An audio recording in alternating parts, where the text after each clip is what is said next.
podcast you're about to hear is true.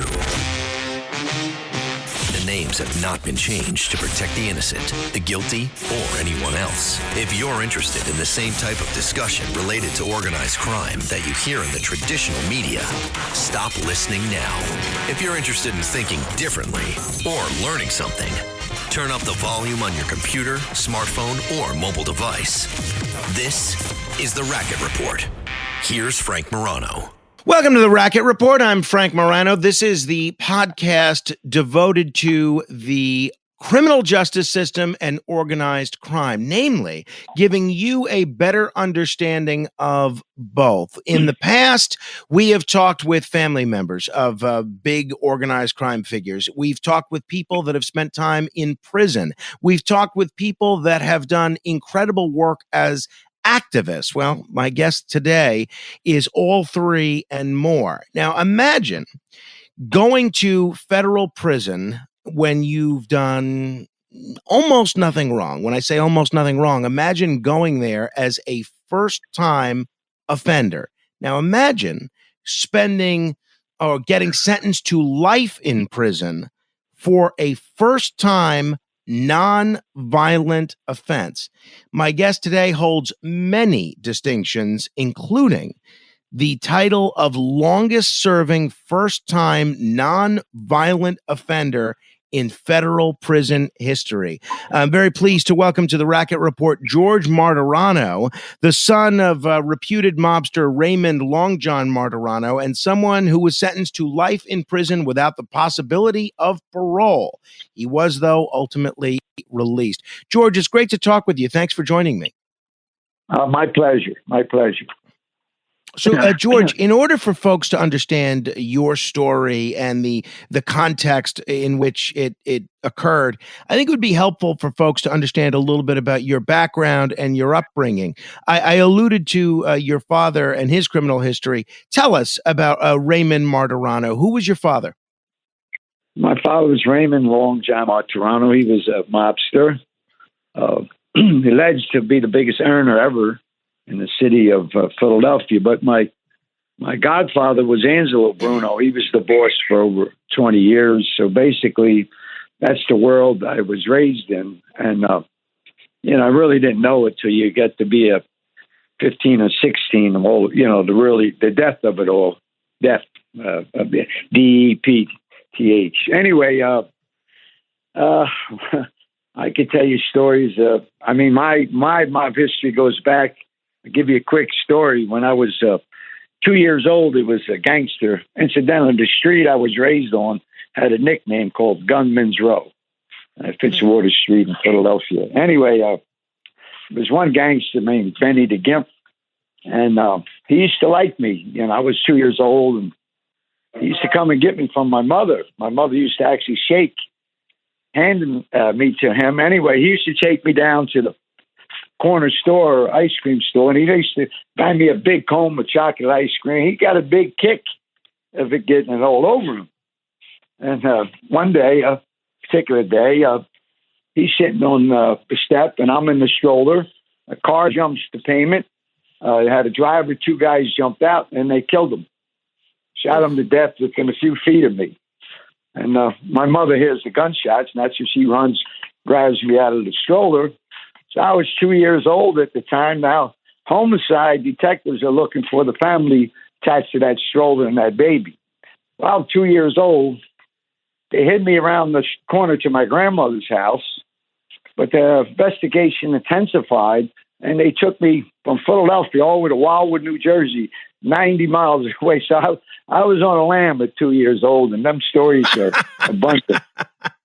abundant. That is wild. So what's that like growing up? I mean, my son's 2 years old, and if we're lucky, we get him to sing "Mary Had a Little Lamb." He doesn't know what it's like to be on the lamb. What's it like growing up through what I have to think is kind of a tumultuous childhood, given what your father was involved with? Well, I always had a roof over my head. Didn't want for anything. My father goes to jail when I was 4 years old took the rap for another gangster named Little Harry, Hunchback Harry. Took the rap for him. And my father was a young guy, so he got 10 years. Getting 10 years was a big sentence back in those days. Mm-hmm. And all I remember when we would cry for our dad, I had three sisters, one older, two younger. All of a sudden, a picture appeared on top of the TV with him in an army uniform. I don't know how they did it because he was in jail. And when we would get upset about our dad, they would point to the picture and say, "Your father's in the army." So, but anyway, real quick, getting back to when I was 2, that's how my father started getting a reputation because he was only 19. And he wasn't a gangster then. He didn't even have a gun, but he tracked each one of those guys involved and put each one in the hospital with his hands. And that's how Long John started getting his reputation. Anyway, so he comes home. I'm 10 years old, and I see somebody in the bed with my mother. I didn't know who the hell he was. And what I caught my eye was a wad of cash on the bureau. So I woke up one of my sisters and I said, "Go get that money. Get some of that money." So we got the money. We went to the candy store. It was summertime. So the first time I met my father, I robbed him. And so after that, what was your relationship with your father like? Well, I tell you the truth, we were always in business and in working. I worked all my life. I went to school, and after school we worked. We controlled the vending business in Philadelphia for over 30 years. So it was work. So all I knew was work. And then, and I got older. We had my godfather was killed, and we went into mob wars, some bad mob wars. We actually had 3. And over 80 guys were killed. So, and then I got introduced to the cannabis industry. We can talk about that. Mm-hmm. But, everybody thinks that's a great life. As a matter of fact, I'm affiliated with the Mob Museum here in Vegas. I'll be doing a show for them in April, starting April. And I addressed the whole staff some months back. About 40 staff members, and I had to do it before they started work, which was about 8:45. And I told them, I'm really happy to have this mob museum. I'm really happy that you had jobs. But all those pictures on the wall with some of them I knew, you got to remember, families have suffered. You have to understand. Women and children have suffered from that life. So, and I think the Mob Museum, and I've been there and we've talked to the curator of the Mob Museum before. I don't think they try to gloss over the negative aspects of it. And I do find that they also do their best to celebrate law enforcement and their efforts to beat back organized crime as well. So I don't get the sense, maybe you disagree, but with the Mob Museum, I don't get the sense that it's just a whitewash. I don't get the sense they're trying to glamorize organized crime as just this wonderful life that you see in the movies. Well, like I said, I'm affiliated with them. I'm happy that the Mob Museum creates jobs. I'm happy since I've been home, I create jobs. So, it's all about having a job. But like I said, I explained to them in the best terms that I can. It's all not about the guys. What children and mothers and wives have suffered immensely. Right. And just so you mentioned those mob wars, explain to folks a little bit about the Philadelphia mob scene. In New York and New Jersey, you have 5 or 6 crime families that kind of divvy up a lot of the spoils. A lot of other smaller cities, they tend to be dominated by one crime family. When you were coming up, how was Philly? Well, actually, my godfather, Angelo Bruno, in all retrospect, he had probably the biggest territory of all the families. He went from Newark, New Jersey, all the way to Baltimore.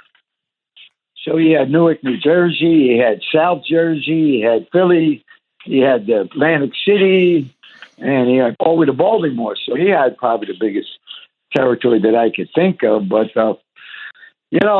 my personal opinion about what started the wars was Atlantic City.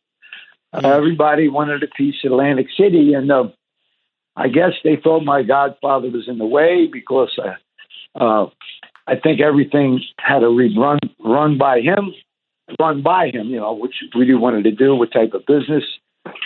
And they laid a plot to get rid of him, and it's a shame they killed him right in front of his house, and that kicked off a bad situation. And then the next guy that came in was a good man, Philip Tester, who I liked very a lot. I was very close to the son. Right, But he was only a boss for about a year, and they blew him up. And that kicked off another crazy situation. And then we had another one with this guy who I said my father went to jail for, little Harry, the hunchback. So it was just one thing after the next. And I remember I was in Florida when my godfather was killed. Naturally, I wanted to get back. And when I get back in the city, my father sends me to Coliseumos on Spring Island. Coliseumos was a gun shop. And I go over there, and there my father had already ordered bulletproof glass that we actually carried around in vanilla, these big vanilla envelopes. And they had little handles behind it where you can stick your hand and wrist in. So my father had that design in case anybody ran up on him, he could block the bullet. So yeah, it wasn't a great time. It doesn't sound like that. So obviously, when you were growing up, right? Obviously, it seems like a lot of the father figures in your life were criminals. Did you ever think about doing something else, pursuing something else as a career, whether it be a firefighter, accountant, doctor? Nah, I had a. There was a senator that was very close to me and my father, and he got me into Temple University from some way. So I could have went to Temple at any time and been somebody, but I was always on the streets. I started selling weed and hash at a young age, but never violent.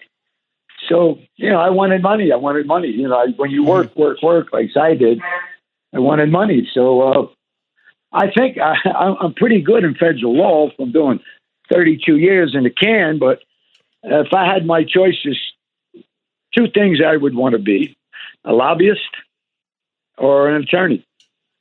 I think I could. There's two states that you can take the bar when you're incarcerated, and that's California or New York, but you can't do it in the feds. So if I had my life to live over again, either an attorney or a lobbyist. How did you get the nickname Cowboy? I hate that name. There were some Cuban buddies of mine. They had a load of weed in a warehouse in Houston, and they had these knuckleheads watching it, and they were selling it on the side, and they get in a fight with Texas Rangers. And I'm in a shootout. One got killed, one got wounded, one Texas Ranger. Anyway, they didn't rat the warehouse out. They didn't rat, but their load was stuck down here. So they get a hold of me, and they says, "Can you help us?" They don't know what to do, and I said, "Yeah, I'll have that. I'll have the load in Jacksonville, in Florida, in 3 days." They said, "What? How are you going to do that?" And I said, "You'll see."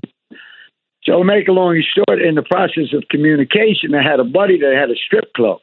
And I told him, when you want to get a hold of me, I'll be at the strip club between 3 and 4 every day. And asked for Cowboy. Well, I didn't know the feds. My lawyer at the time, he was infiltrated. I had a personal lawyer. He was infiltrated by the feds, and they had his phone book. So when he calls the bar and he asks for Cowboy, I picked up. That was all they needed, because now they have it on record. And I hate that name. When the indictment came down, it was George, a.k.a. Cowboy Martorano. So I hate that name. Duly noted. I'll keep that in mind. Well, I'm a brander now. I'm a brander now in the cannabis industry. I have my own beer, so I'll use it. I'm an expert at taking negative and turning it into positive. So I'll use it for one of my brands eventually. All right. Now let's talk about your experience with the criminal justice system. 1984, you're arrested. Ultimately, you decide to... I was arrested September 1983. Oh, 83. Okay. They put the cuffs off of me. And they put the cuffs on me in Miami, and I didn't see. I was in once the cuffs were on me. I was in solitary for 5 years. So how did you ultimately come to be arrested? And then tell me about your decision the following year to take a guilty let's plea. How much time we got? Because what's the show? An hour, half hour? we can go. We got some flexibility. Yeah, I mean the stories are unbound. I've been on stages since I'm home all over the country. Stories are unbound. But actually, I was living in Costa Rica. I knew the indictment was coming down. I knew it was just a drug indictment, no violence. I never even had a parking ticket. And I'm hiding out in Costa Rica. And then there was a big problem in Miami. You ever hear Griselda Blanco? Oh, yeah, you ever absolutely. hear her? Griselda Absolutely. Blanco. I knew her back in the day when she was doing weed, but when she got into cocaine, matter of fact, I think Hollywood's just making another movie about her. That's right. That's exactly right. The Colombian so they drug were. lord. There was a void in my weed operation, and she wanted it because she says I know him personally. She tried to marry me, and the Cubans said no. So the Cubans, I knew they were good people. I knew their families. So I don't want anybody killed over with my operation. So I actually had to sneak back into the United States, and I settled the beef. They settled the beef, but I should have left right away, get back out of the country. But they wanted to take me to dinner, and one thing led to another, and I was set up by actually an big executive at a hotel. I should have caught on when he said, I want to see you, but he didn't know I was leaving town. He thought I was leaving the country. I told him I had to get back to New York, which wasn't true. So he says, meet me at the Hilton Hotel down on North Miami. But he didn't tell me where he worked. I always used to meet him at the office where he worked. And I should have caught on. But come to find out, when I met him at the pool, he had his suit jacket off hanging over the chair, and there was a river of sweat from his armpit down to his belt, both arms. And I knew. I said, you rat son of a bitch. I knew right there. But anyway, they had FBI women agents swimming in the pool with guns and plastic bags. Wow. Two women barred. They had more girl agents than guys. And you know them laser dots? There must have been about 30 or 40 of them on me. So if I would have known the sufferings that they were going to put me through for 32 plus years, I didn't have a gun on me, but I would have went in my shirt like I had a gun and let them blow me away. So, and that was it. When they put the cuffs off on me, like I said, I'd never seen a real prison setting for 5 years.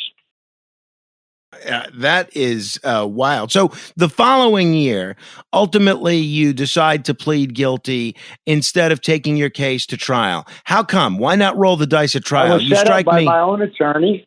I was set up by my own attorney, Robert Simone. He was pending indictment, which I didn't know. And Nicky Scarfo, he was the mob boss at the time. He was also set me up. And they had the judge. They messed around. They got the judge all in the newspapers. The judge testified against my lawyer, Simone, as a character witness. Never been done before in the history of in federal court. Actually, when they called him as a character witness, he came through the door where prisoners come through, and his black robes, takes the stand in front of the other judge and says he's the greatest guy in the world. Wait. Just to reiterate this, George, because it's so unusual, I want to make sure this sinks in with folks. So the judge in your case actually testified as a character witness on behalf of your lawyer, and when the judge testified as a witness, he was actually wearing black judicial robes. Right, and the next day they really gave it to him and testifying for a mob lawyer, never been done before. So you got all this bad press. Right. And so they're telling me, oh, you got it. Well, and also, you got to understand, my father was on trial for a murder case at the same time. So I figured, let me go in, get this 10 years. Me and my father were in the paper every day. I figured that my father was fighting for his life. I figured, let me go in, get this 10, and that be the end of it. But I didn't know I was being set up. Because they were actually, Simone was actually meeting with the U.S. attorney, etc. And, you got to understand, Philadelphia Federal U.S. Attorney's Office was getting an awful lot of pressure from Washington because all those mob wars, nobody was arrested. All these guys found all over the place, nobody was arrested. So the word is squeeze me. And so they ignored all the illegal irregularities between the attorney and the judge and my prosecutor. They were meeting in secret. They figured to break me. That was the whole thing, to break me. Mm-hmm. And the things I went through, I could tell you stories. You would get nightmares at night. So when you didn't know this was going on, I'm assuming that your own attorney was under indictment, let alone that he was going to be in some sort of cahoots with the judge that was going to be sentencing you. But when you made the decision to plead guilty, what sort of sentence were you expecting? And tell people what you got. The government writes a sentencing memorandum. That's customary. The government. Right. Probation department writes a sentencing memorandum. In the sentencing memorandum, they had me down as the leader, managerial role. I'm on the top of the indictment. There was 9 others. I'm the first name. My guidelines were 48 to 52 months because I was nonviolent. The most they should have gave me was 52 months. I got life, no parole. And incidentally, ladies and gentlemen, I was the 4th person ever in America to get that sentence. There was 3 before me. One was Nicky Barnes, a major drug dealer. Sure. And he wound up becoming an informant. Then you had Herbie Sperling, a friend of mine, major drug guy, and a black guy out of L.A. who I knew in prison, Felix something or other. They were whales compared to me. But right there in black and white, which I used in many of my appeals, was not supposed to get more than 52 months. And I served over 3 decades. So obviously, usually the judge would go, pretty close to what the prosecution is asking for if someone's cooperating. I have never heard of the judge going so far above what the prosecution is asking for in terms of someone that takes a guilty plea. And you think this was done because, he blamed you for the bad press he was getting? So much I'm trying to get a movie done. A scripted series, but there was so much complicated. In other words, I beat that sentence. I had that sentence. I'm already still in solitary. I beat that sentence in '86. I didn't beat the guilty plea, but I beat the sentence. So I had to go back in front of the judge. I fought him. Actually, I was in the cell by fighting. Me and John Gotti were in the cell together in 22-hour lockup. We were in the cell together. So, I fought him, but I couldn't get the plea back. And I go back in front of him. He gives me the life, no parole again. Wow. Right back in the hole again for years. And, but my lawyer again was setting me up. I didn't know what he was doing. The judge sent for him privately and says, I'm going to give him the life, no parole again, but I want you to hire a certain lawyer. I want you out of the picture. Hire another lawyer, and I'll bring the sentence down to 25 years. Okay? He never told me. The lawyer never told me what the judge suggested. So when I walk in the courtroom with a famous New York lawyer, Jerry Chagall, he hated me more. But the lawyer wasn't telling me what was going on because all he cared about was himself. He had a RICO, and then he got hit with another RICO. This lawyer. Just to go back a little bit, and so folks understand the context in which you were sentenced, the prosecutor with the Organized Crime Task Force, they pressured you, right, to inform on your own father, right? They never took me out of the jail, to a private room with FBI. They never did that. Because first of all, they make the mistake uncuffing me. I'm going to get a chair. I don't care if they're FBI agents or not. I'm going to get a chair and crack one of their heads open. Mm-hmm. They never approached me. What they do was bring it up in the courtroom. They would bring it up in the courtroom, and they would say, he doesn't want to help himself, Your Honor. He doesn't want to help himself. But I didn't know they were meeting secretly with my lawyer. I just didn't know what was going on. I wasn't good as I am now with federal law. It took me 32 years. But I think that sentence is still prevalent until today. That sentence is a sentence that's been around very, very long time, which is the hardest case to beat is a frame.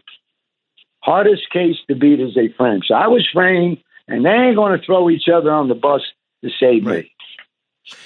So obviously, if there was any sense of fair play, the judge, your sentencing judge, absolutely, after testifying in your own attorney's, sentencing hearing, should have recused himself, right? But he didn't, and you brought this up in a bunch of your appeals. They like I said, they're not going to throw the judge under the bus for me.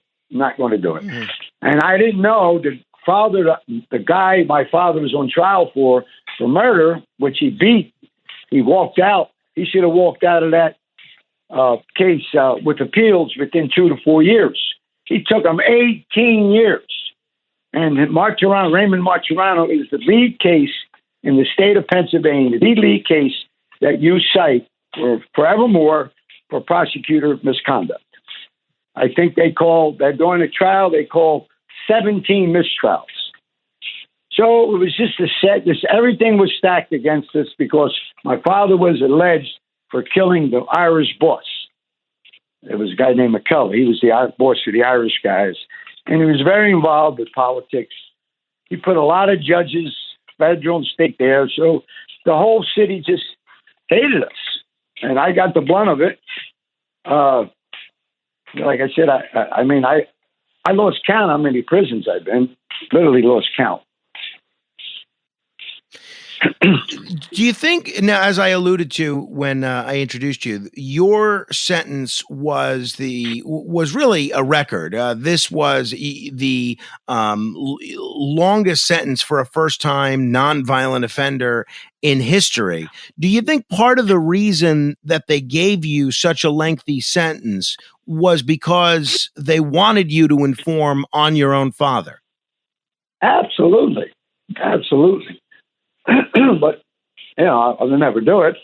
All those years in the cage, I never even entered my mind to be a rat. Now, it's sickening what's out there. Sickening. You got more rats on podcasts than you can shake a stick at. I think the only two rats that are non-rats are me and Joey Molino. Yeah, I think you might be right. I mean, you're right. It has become quite an industry. All these rat podcasts. Hey, you mentioned the first 5 years of what your incarceration was like. What about the rest of your time in prison? How did you find prison? How did you make out in prison? Well, I made history. I literally made history. I became a speaker for the Bureau of Prisons. I became a mentor. A multifaceted educator. I graduated. One of the deciding factors upon my release, I graduated over 8,000 inmates in my classrooms.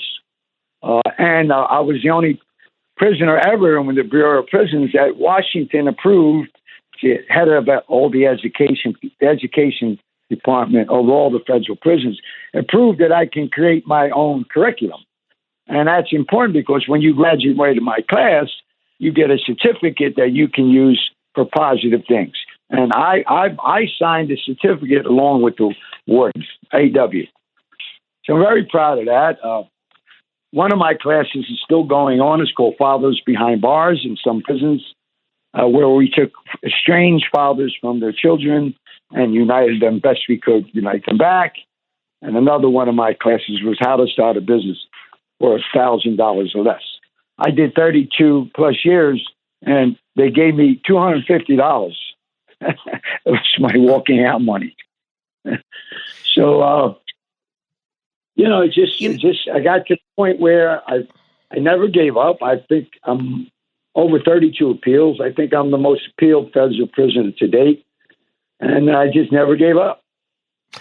Our mutual friend Richard Stratton, he also went to prison on a drug charge. Ultimately, he was able to get one of his sentences vacated because the courts found that you couldn't penalize someone for not cooperating. They ruled that a sentence like that is coercive rather than punitive. Why, in your 30-some-odd appeals, was that not something that was able to get your sentence reduced? What I found out right from the government. My prosecutor it's sad because he's going to have to face his personal vendetta against me, which I never threatened the guy. Never did anything threatening to him in words or actions in the courtroom. He made this FBI agent. This guy he's a certain FBI agent. They formed a pact. He retired. You can't work past 20 years in the Fed. So he retires, but they created, these two evil men, they created a special office in the FBI in Philadelphia. It was the last strike. There were strike forces around the country in the 80s and 90s, and then they were, budget-wise, they were all pulled. But they left the strike force in Philly with one agent running it. This one dog, he's a dog, and his job was to make sure everything appeals that went to the U.S. Attorney's office in Philly had to go to his desk. And he personally was involved in working with the judges behind the scenes. He'll wind up in an elevator with the judge and make a statement. Because this prosecutor named Lou, I won't say his last name anyway, he had this. There was an informant with my lawyer. It was a secret informant, an Irish gangster, saying to the prosecutor, when Georgie, they call me Georgie, when Georgie gets out of prison, he's going to kill you. I never threatened the guy. I had a nonviolent indictment. And for all those years, I didn't know this still. When he finally retired, this dog, it's what he is. He finally retired. I was out of jail 2 weeks later. So what I want to do is, if the government, I think pretty soon they're going to drop cannabis from the Schedule 1, and then they'll use the word retroactive because they're probably going to go for all the tax dollars that people owe from the cannabis industry the last 15 years. But anyway, if they use the word retroactive, my indictment is no more. It goes away, vanishes. And I'm putting $100 million lawsuit. Well, I don't even have to put any. Yeah, I don't even have to put any evidence. All I got to do, put me on the stand and tell her what they did to me. And I appreciate you being so generous with your time. There's a couple other areas that I want to get into with you before we run out of time here. But after denial of your 33rd appeal, you actually prevented an airplane hijacking. How did you do that? God. Explain to folks how this happened, because this is something that is literally the stuff of movies. That was August 2010. I just had lost. We argued in the district court, and my lawyer says, "Well, leave him at the federal holding in Philly until the appeals heard, because then we would have to bring him back and forth." So I'm sitting there in that jail, and I think 6-7 months, and I lost the appeal. So now I get chained up. They throw you on the air, you're handcuffed. Your leg iron and handcuffed, and you go. There's a hub in Oklahoma where planes come from all parts of the country, and then you might stay there 24 hours or maybe no more than 19 days. So I stood a few days, but it happened on the way there. On the way there, before I know how to jail. I've been in jail for a long, long time. So I know what to do when you travel many, many hours on buses, many, many, many hours in the air. I mean, they'll land and take off 6, 7 times. And so what I do is I stay up late, probably hardly any sleep. I do a bunch of push-ups. I mean, crazy amount of push-ups, at least 2,500. And then I know when I hit that plane, I'm going to sleep. So that's what I did. So I'm in the plane, I'm knocked out, and I feel some movement around my feet. And I come out of I wake up, and a couple of guys that I knew from New York, we were all in the back of the plane. There was only about 4 rows, and they said, there's something around your feet. They're trying to get something around your feet. And I says, who? So those guys behind us. I come to find out they were 3 Somalian pirates that just had got stiff sentences, real stiff sentences. And what was on the floor, when I looked down, I thought it was a pen. Wow. I said, wait, what the hell is that, a pen? And I looked hard and I said, oh, my God. One of the air marshals dropped his handcuff key from his belt. And it's about 3 inches long.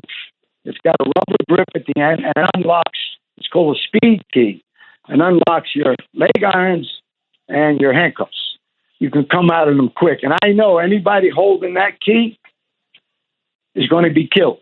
They're expert shots on those planes. They carry guns, and they're coded. You know, they put in the code, the gun's released, and they got lasers on it. And they're going to kill you. Anybody around that key, holding that key, will be killed. You're not coming out of cuffs and leg irons in an air prison transport over America. You're not. That's not happening. So I said, oh, my God, these guys, these nuts, they don't even know English. They're going to get us all killed. The only shot I got is to get this key and get it away from them. So actually, you got to know how to slide with your body because you're all chained. I got bent down. I got the key. Actually, one guy stomped on my wrist, and the wrist was hurting for months anyway. I get the key. Now, if I call the marshals and say I got a key, I want to be killed. I know I'm going to be killed. So I said, I got one shot. I'm all the way back at the plane. And I said, there was a little, the plane, I was near the galley. And a little groove in the floor. I said, if I can get it in the groove where they can't get it, I got a shot. And I flipped it and it landed perfect. So a marshal comes by. I said, hey, get your key. Well, guess what? Who do you think got the worst end of that? You did. They came, took me out of the seat, brought me up the front of the plane, and they had this, it's a wheel. It's like a wheel with this and a cloth, and it's Velcro cloth. And they attached it to the seat, and then they wrapped me in real tight. And then they put a hood over my head, black hood. And that's how I remained. And when I finally landed, thank God I didn't soil myself, but they weren't even taking me to the bathroom. And when I landed, I was the first guy taken out, and the FBI took me away. So I figured, all right, only thing I can do is ride with it. Can't do nothing. They're not going to listen to me. And they took me to some county jail in the middle of Oklahoma, threw me in a hole, and it was not nice. About I think 2 days later, the FBI came and said, "We know what you did. We talked to your 2 friends. They gave us a report. Blah blah blah." So I says, "Okay, is it in my traveling jacket? When you travel with the feds in the air container, they give you a little thin file, and they say, "Oh yeah, it's in your jacket." I said, "Good," because I ain't going to tell them what I'm going to do with it. I'm going to present it to the warden and try to go get some relief from it. When I get back to the jail, the staff knew. They heard about it through the prison grapevine. And when we looked in the jacket, there was nothing there. And it took me 4 years to get the credit. The reason they waited, they wouldn't give me, because the air marshal that dropped the key, he would have been fired. He would have lost his pension. Sure. So they waited till he retired, and then it came about. So it's just more evil after evil after evil. Meta AI is the personal AI that's tailored to you, now with its very own app. It's built to get to know you, offering helpful answers and inspiration. Looking for something to add to your bucket list? Meta AI goes beyond traveling the world. It remembers you're a basketball fanatic and suggests you attend one of the playoff games. Just start typing or speaking to get the answers you need, wherever and whenever, because Meta AI is your personal AI. Download the Meta AI app, now available on the Apple App Store and Google Play. George, you are one of the most prolific writers in the prison system. I think you've written more than 31 books. Why did you do so much writing? Was writing therapeutic for you? What were you hoping to get out of this while you were incarcerated?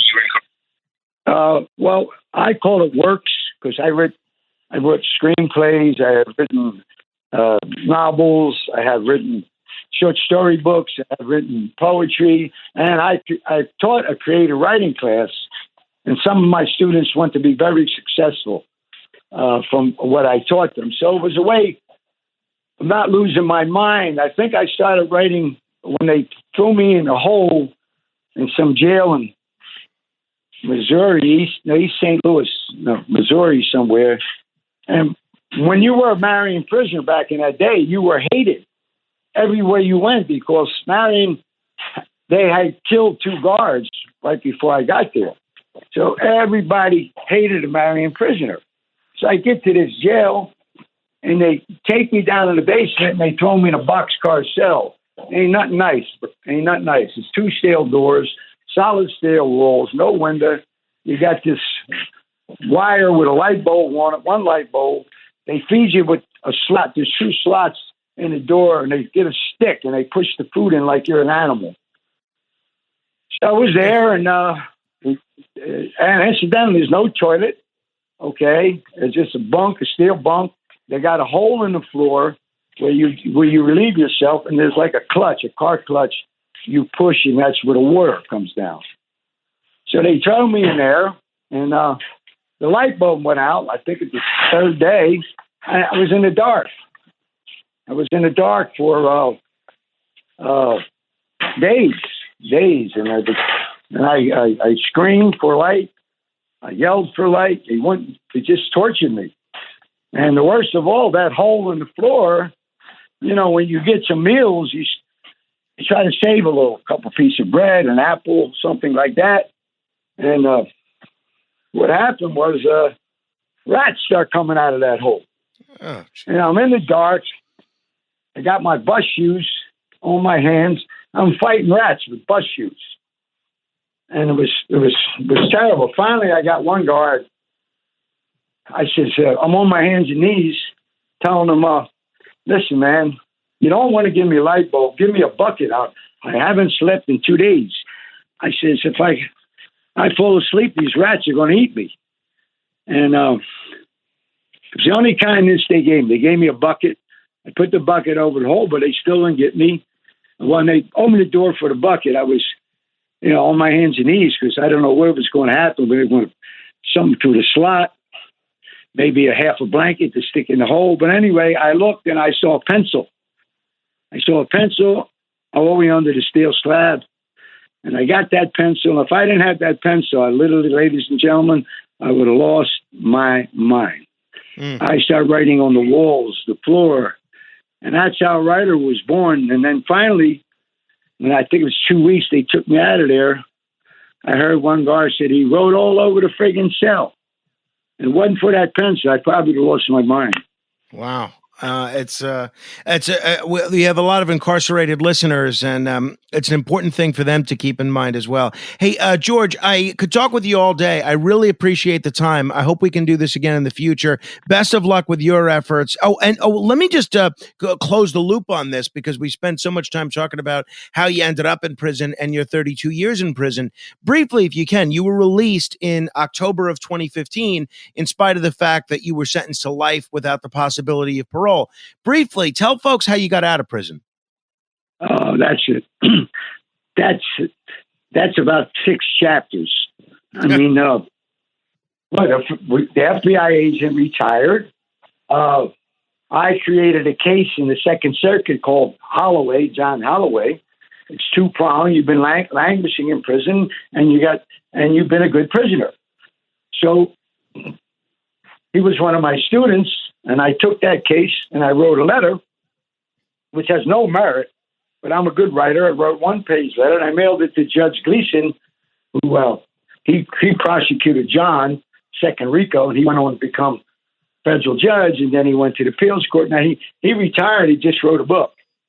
Yeah, he was been on the show talking about it. Yeah, so I wrote this letter, and John Holloway got a docket number, and then, we worked to get his release. So 2 months went by, and I wrote another letter to my judge explaining what I did in the Second Circuit, just like I'm telling the audience right now. And lo and behold, you can't do anything unless you get a docket number. And she gave me a docket number, and she granted me in-chambers hearing. And immediately I went to work preparing my dossier of all my.